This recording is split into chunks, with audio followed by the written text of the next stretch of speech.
आज पंचम दिवस है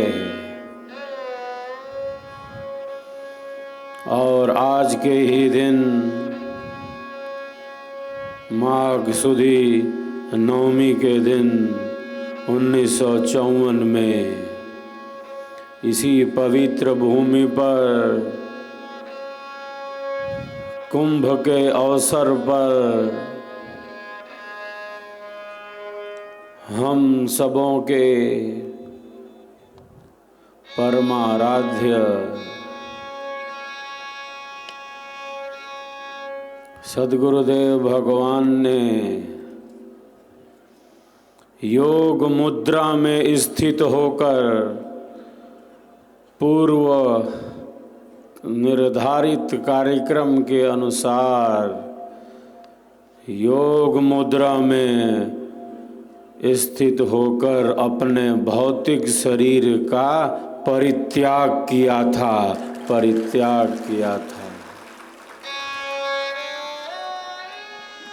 मृत्यु नहीं हुई थी। मृत्यु संसारी जनों की होती है। सद्गुरुदेव ने स्व इच्छा से अपने भौतिक शरीर को त्यागा था, छोड़ा था।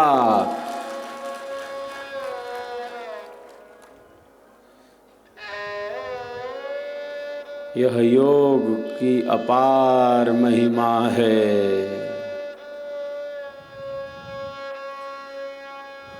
हम मृत्यु से घबराते हैं। क्यों घबराते हैं हम?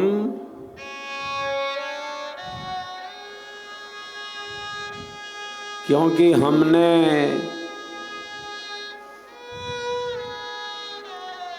अनंत अनंत बार मृत्यु के दुख को झेला है। एक बार मृत्यु हुई हो तब ना। मृत्यु का भय है। एक क्लेश है योग दर्शन में, जिसके प्रणेता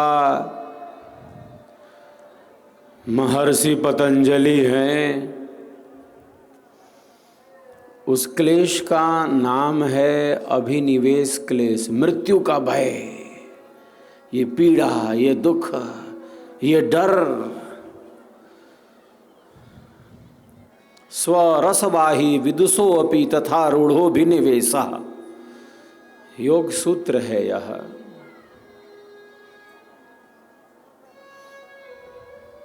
सब में समान रूप से जो भौतिक विद्या के आचार्य हैं, उनमें भी ये मृत्यु का भय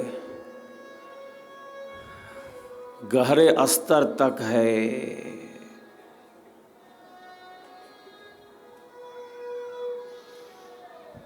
क्यों? हम मृत्यु से बचना चाहते हैं क्योंकि हमने मृत्यु का दुख झेला है अनंत अनंत बार।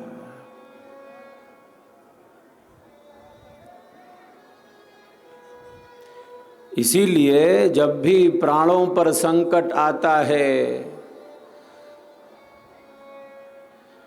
किसी भी प्राणी के प्राणों पर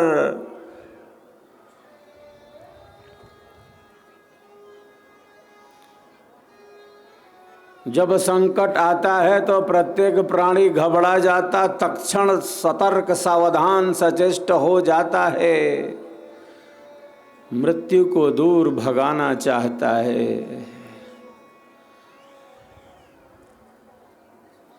मैं प्रायः कहता रहता हूँ, मृत्यु कोई अंत नहीं, मृत्यु कोई अंत नहीं, वो तो नव जीवन का सृजन है, वह तो नव जीवन का प्रारंभ है।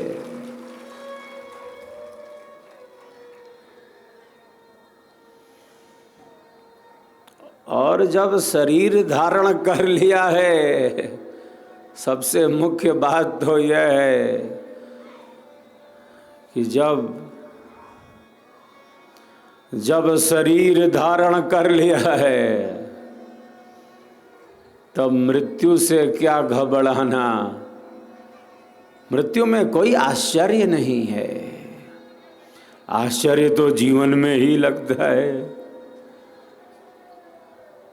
कैसे बोल रहे हैं, सुन रहे हैं, देख रहे हैं, सो रहे हैं, खा रहे हैं, पी रहे हैं, अपनी दिनचर्या कर रहे हैं, यही आश्चर्यजनक है। ये सब बंद हो जाए कोई आश्चर्य नहीं, मृत्यु को ही आश्चर्य नहीं।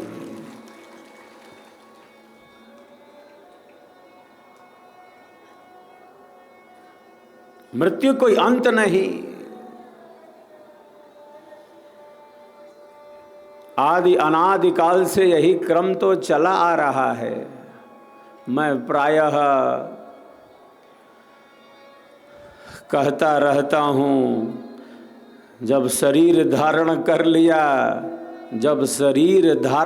लिया तब मृत्यु से क्या घबराना।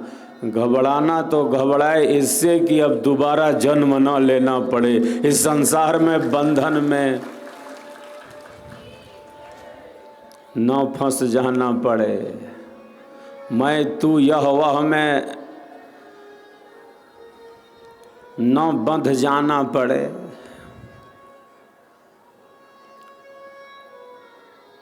जब शरीर धारण कर लिया है तब मृत्यु से क्या घबराना। घबराए इसलिए, घबराना है तो ये घबराए कि दोबारा जन्म ना हो, संसार में दुख भोगने न आना पड़े।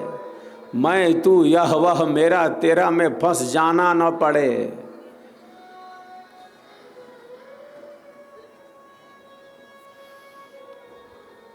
इससे पहले कि शरीर नष्ट हो, और कब नष्ट हो जाए, मिट्टी का घड़ा है, कब ठोकर लगे टूट फूट जाए। शरीर भी तो मिट्टी का घड़ा ही है।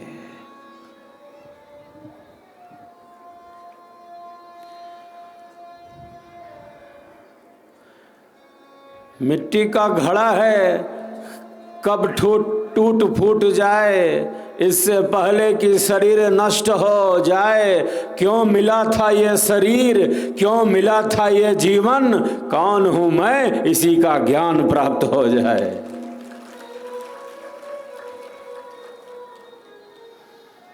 सद्गुरुदेव ने जीवन का साक्षात किया, अपनी साधना से जीवन को ठीक ठीक समझा, जाना, अनुभव किया। अध्यात्म का समस्त अनुभव हम सबों के परमाराध्य सद्गुरुदेव भगवान ने किया, जिनकी हम पावन पुण्यतिथि मना रहे हैं। पुण्यतिथि, वो सत्ता मौजूद है।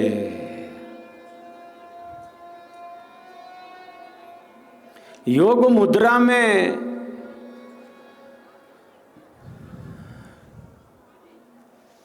अपने शरीर का परित्याग करना मेरे लिए तो क्रीड़ा है, मेरे लिए खेल है। हमारे लिए कितना भयावह है, सद्गुरु कहते ये तो खेल है। मैं जानता हूँ उस मार्ग को। जैसे वेद में ऋषि घोषणा करते हों, ऋषि ने घोषणा किया है, मैं जानता हूँ उस मार्ग को, जिस मार्ग को जानकर ही मृत्यु का अतिक्रमण किया जा सकता है। वह जो मार्ग है अंधेरे से सर्वथा अलग है, सर्वथा परे है, परम प्रकाशमय मार्ग है। अन्य कोई मार्ग नहीं, दूसरा रास्ता ही नहीं, एक ही रास्ता है।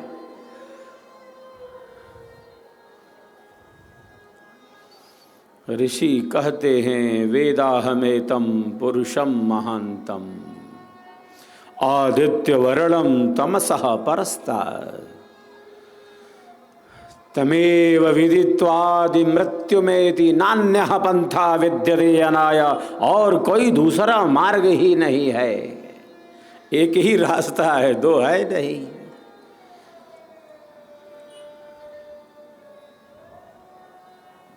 सद्गुरुदेव कहते हैं आज विश्व के बुद्धिजीवी, चिंतक, विचारक, दार्शनिक होते तो देखते भारत का योगी किस प्रकार से योग मुद्रा में बैठकर अपने शरीर का स्वतंत्र त्याग करता है। भारत का प्रेम झलक रहा है सद्गुरुदेव का, राष्ट्र भक्ति। ऐसे महानतम सद्गुरुदेव हम सबों का केवल सौभाग्य ही नहीं है। मैं मानता हूँ, ये जानता हूँ, ये समझता हूँ, ये सत्यपूर्ण विश्वास रखता हूँ कि हम सब परम सौभाग्यशाली हैं कि हमें सद्गुरु का ज्ञान मिला है, स्वरवेद मिला है, उनकी छत्र छाया मिली है, उनके संकल्प में हम जुड़े हैं। ये केवल प्यारे साधक साधिकाओं, ये केवल सौभाग्य की बात नहीं है, ये तो परम सौभाग्य है। ये ईश्वर की ही कृपा है कि ऐसे महानतम सद्गुरु के ज्ञान में हैं हम।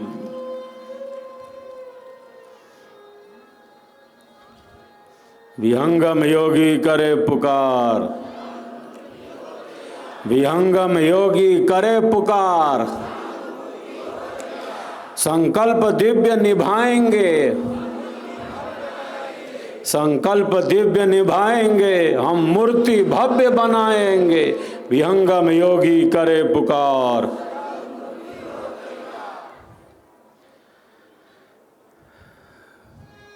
यही संकल्प तो हम ले रहे हैं 2-3 दिनों से पावन तट पर।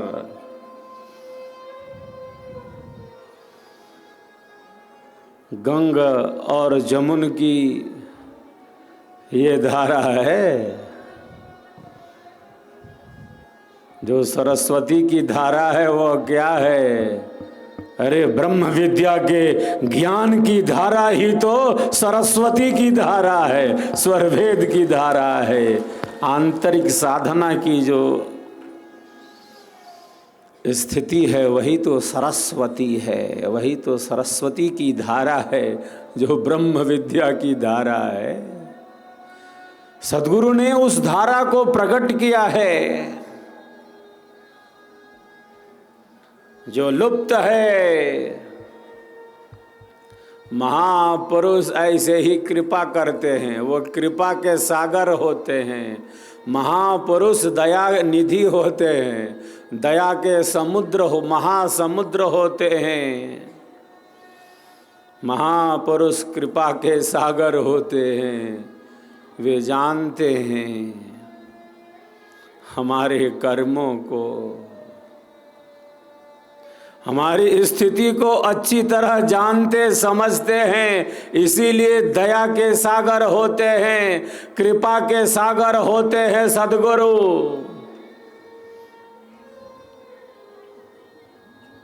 जो गुप्त है, जो लुप्त है, जो सुप्त है, जो गुप्त है, जो लुप्त है, जो सुप्त है, उसे ही तो महापुरुष प्रकट करते हैं, सद्गुरु प्रकट करते हैं।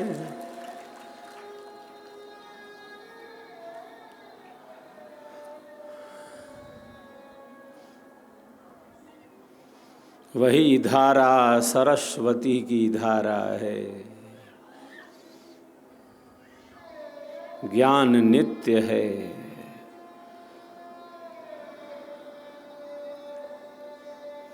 वही आध्यात्मिक जागरण का प्रवाह है, वही आध्यात्मिक गति है।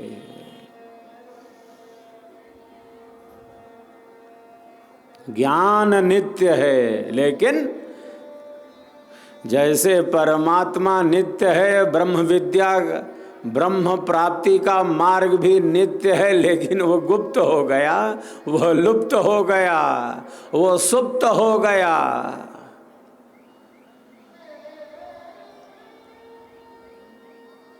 ज्ञान नहीं है ऐसा नहीं कह सकते। दूध में कहाँ है मक्खन? ये तो दूध है, इसमें मक्खन कहाँ है?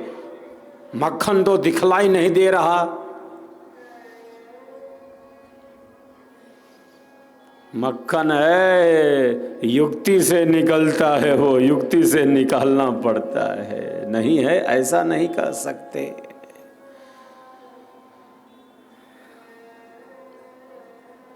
ज्ञान नित्य है, ब्रह्म विद्या नित्य है, ब्रह्म प्राप्ति का मार्ग नित्य है, नित्य है लेकिन गुप्त है, लुप्त है, सुप्त हो गई। उसी ब्रह्म विद्या की लुप्त गुप्त सुप्त धारा को सद्गुरु अपनी साधना से बहुत तपित जीवों के कल्याण के लिए, हमारे आपके कल्याण के लिए बड़ी कृपा करके सद्गुरु ने सरस्वती की धारा बहा दी है, ब्रह्म विद्या की धारा बहा दी है, विहंगम योग की आंतरिक साधना की प्रणाली का प्रवाह दे दिया है। निर्मल धारा शुद्ध हो जाए।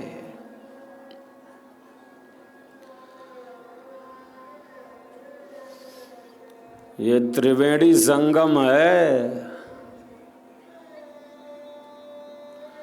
पूरे माघ मास में लाखों लाख भाई और बहन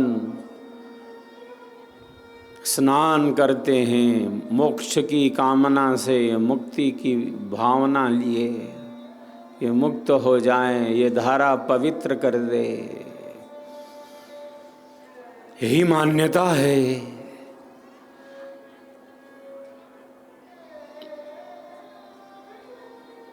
त्रिवेणी संगम का यह स्नान हमें उस आंतरिक त्रिवेणी में स्नान करने के लिए प्रेरित करता है। ये बाहर की त्रिवेणी का स्नान तब तक पूरा नहीं होगा जब हम ब्रह्म विद्या की त्रिवेणी में स्नान जब तक नहीं कर लेते, है ना। बाहर का स्नान हो अच्छा है, होना चाहिए, लेकिन प्यारे साधकों साधिकाओं भाई और बहनों धर्म प्रेमियों जिज्ञासुओं, प्यारे सनातन पथिकों, भारत के पुत्रों, ऋषियों के दुलारों, ये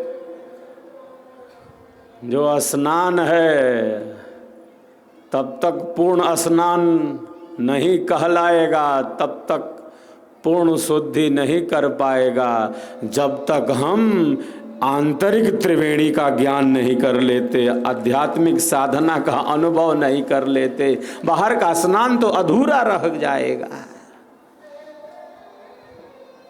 और साहब ने तो इस पर इतना चोट किया है, मैं कहूँगा तो बहुत कटु शब्द लगेंगे, लेकिन सत्य को कहने का जो सामर्थ्य साहब की वाणियों में है वो बहुत अद्भुत है।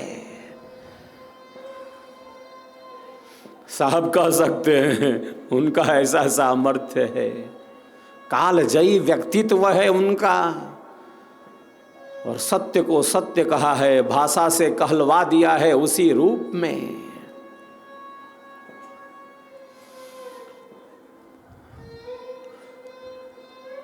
तो सद्गुरु की प्राप्ति केवल दुर्लभ नहीं है, दुर्लभतम है ये।